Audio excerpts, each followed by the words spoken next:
দেবী সতী দক্ষ রাজার অমতে মহাদেবকে বিবাহ করেছিলেন। প্রতিশোধ নেওয়ার উদ্দেশ্যে একটি যজ্ঞের আয়োজন করেছিলেন দক্ষ রাজা। যজ্ঞের আগুনে আত্মঘাতী হন দেবী সতী। ক্রোধে উন্মত্ত হয়ে ওঠেন মহাদেব।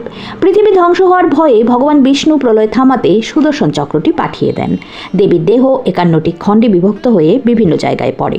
এই সবকটি জায়গাকেই বলা হয় সতীপীঠ বা শক্তিপীঠ। এই 51টি শক্তিপীঠের একটি অন্যতম পীঠ হল হিঙ্গুলা বা হিংলাজ দেবীর মন্দির বা হিংলাজ মায়ের পীঠ।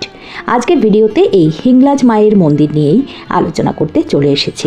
নমস্কার বন্ধুরা, রূপালিস ফ্যাক্ট জোনে সবাইকে স্বাগত। আশা করছি সবাই বেশ ভালোই আছেন। চলুন তাহলে শুরু করা যাক হিঙ্গুলা দেবী বা হিংলাজ মায়ের মন্দির নিয়ে আলোচনাটি। করাচি থেকে 250 কিলোমিটার উত্তর পশ্চিমে, আরব সাগর থেকে 19 কিলোমিটার দূরে এবং সিন্ধু নদ থেকে 80 কিলোমিটার দূরে অঘোর বা হিঙ্গুল নদীর তীর। বালুচিস্তান প্রদেশের লাসবেলা জেলার হিঙ্গুল ন্যাশনাল পার্কের মধ্য দিয়ে বয়ে চলেছে হিঙ্গুল নদী। এই নদীর তীরে একটি দুর্গম পর্বত গুহায় বিরাজ করছেন বালুচিস্তানের জগৎ বিখ্যাত নানি। হিন্দুদের 51টি শক্তিপীঠের শ্রেষ্ঠ পীঠের অধীশ্বরী মাতা হিংলাজ দেবী। এই পীঠস্থানকে আমরা অর্থাৎ হিন্দুরা চিনি মরুতীর্থ হিংলাজ নামে। সারা পাকিস্তানের মুসলিমরা একে চেনেন নানি কি হজ নামে। হজ শব্দের অর্থ কোনো দৈব বা ধর্মীয় স্থান দর্শনের সংকল্প করা। সারা বিশ্বে এই দেবীর জুড়ি মেলা ভার। পাকিস্তানের বালুচিস্তান প্রদেশের পুরো প্রতিরক্ষার দায়িত্ব একা সামলান এই হিংলাজ মা। হিন্দু দেবীকে পুজো করেন বালুচিস্তানের বালুচ মুসলিমরাও। নিজেদের সাংসারিক সুরক্ষা এবং মঙ্গল কামনায় এই দেবীর দরবারে আসেন মুসলিমরা। ইসলামী দেশ এবং মৌলবাদী অধ্যুষিত পাকিস্তানে ও আফগানিস্তানে প্রচুর হিন্দু, বৌদ্ধ, জৈন মন্দির ধূলিসাৎ করা হয়েছে, কিন্তু এই হিন্দু দেবীকে স্থানচ্যুত করা সম্ভব হয়নি বালুচ মুসলিমদের বাধায় এবং জাগ্রতা দেবীর কোপের ভয়ে। দেবী শরণাপন্ন হন পাকিস্তানের মন্ত্রী আমলারাও। হিন্দু পুরাণ মতে এই স্থানে সতীর ব্রহ্মরন্ধ্র পড়েছিল, তাই দেবী এখানে কোট্টরি এবং তার ভৈরবকে ভীমলোচন নামে পুজো করা হয়। হিংলাজ পীঠটি শিবসংহিতার 51 পীঠের প্রথম পীঠ। কুন্তিকা তন্ত্রের 42টি সিদ্ধপীঠের এটি হচ্ছে পঞ্চম পীঠ। হিংলাজ মাতার পীঠটি সব শাস্ত্রে, সব পুস্তকেই জাগ্রত শক্তিপীঠ হিসেবে বর্ণিত। হিংলাজ মাই ও বিবি নানি ছাড়াও প্রচুর নাম এই দেবীর। কোট্টরি, কোট্টভি, কোট্টরিষা এবং দেবীর ভৈরবের নাম ভীমলোচন, যিনি কচ্ছের কোটেশ্বর মন্দিরে বিরাজমান। এপ্রিল মাসে করাচি থেকে নানির হজ যাত্রা শুরু হয়। ভারতীয় উপমহাদেশের সিন্ধু প্রদেশ, বাংলা এবং আসামেই মূলত শক্তির পূজারী শাক্তদের বসবাস। তবে হিংলাজের তীর্থযাত্রীরা আসেন ভারত, পাকিস্তান এবং বিশ্বের বিভিন্ন দেশ থেকে। প্রাচীনকালে তীর্থযাত্রীরা হিংলাজ যেতেন উটের পিঠে চড়ে। যাত্রা শুরু হতো করাচি শহরের হাফ নদীর ধার থেকে। যাত্রীদের সঙ্গে থাকতো 1 মাসের রসদ, যেমন জ্বালানি, চাল ডাল, আটা, ঘি, তেল, মশলা, শুকনো খাবার, পানীয় জল, তাঁবু ইত্যাদি।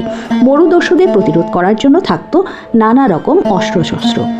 এছাড়াও সঙ্গে থাকতো হিংলাজ মাতার প্রসাদের জন্য শুকনো নারকেল, মিছরি, বাতাসা ইত্যাদি।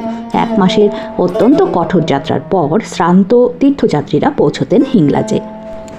অঘোর নদীতে স্নান সেরে তারা দর্শন করতে যেতেন হিংলাজ মাতাকে। এখন অবশ্য করাচি থেকে 4.5 ঘন্টা গাড়িতে করে মরুভূমির ভেতরে দুর্গম স্থানে অবস্থিত নানি কি হজে আসেন হিন্দু এবং মুসলিম শ্রদ্ধালুরা। মহাভারতের সময়কাল কিংবা দাপর যুগেরও আগে ত্রেতা যুগে হিংলাজ শক্তিপীঠের অস্তিত্ব পাওয়া যায়। হিংলাজ মাতাকে নিয়ে বেশ কিছু কিংবদন্তি রয়েছে। তার মধ্যে একটি হলো ব্রহ্ম ক্ষত্রিয়দের কাহিনী। পরশুরাম যখন ক্ষত্রিয় নিধনের উদ্দেশ্যে সারা পৃথিবী ভ্রমণ করছেন, সেই সময় তিনি ক্ষত্রিয়দের খোঁজে এই বিস্তীর্ণ মরুভূমিতে আসেন।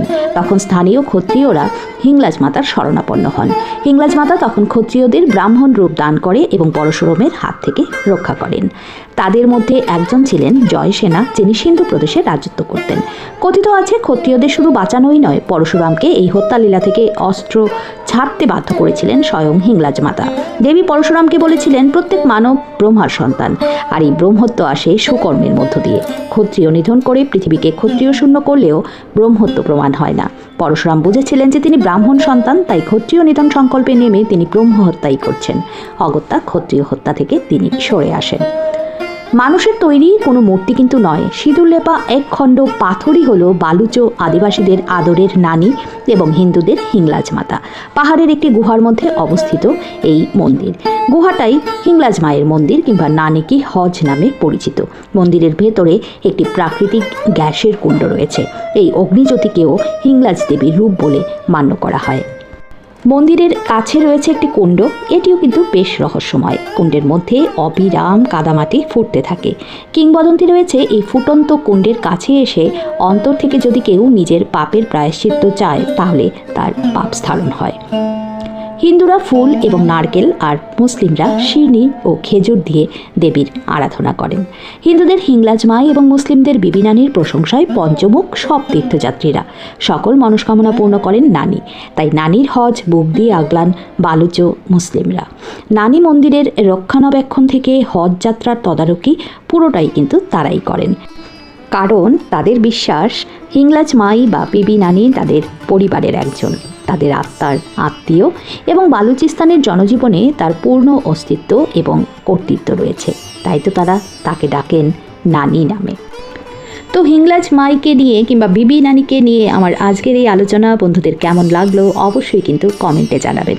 যদি ভালো লাগে ছোট্ট করে একটা লাইক করে দেবেন, শেয়ার করবেন ভিডিওটা ফ্রেন্ডস অ্যান্ড ফ্যামিলির সঙ্গে, আর অবশ্যই কিন্তু সাবস্ক্রাইব করে আমার এই ছোট্ট চ্যানেলটাকে এগিয়ে নিয়ে যেতে সাহায্য করবেন। আজ এ পর্যন্তই। নতুন কোনো বিষয়বস্তু নিয়ে আবারও খুব তাড়াতাড়ি চলে আসবো আপনাদের দোরগোড়ায়। ভালো থাকবেন, সুস্থ থাকবেন সবাই। নমস্কার।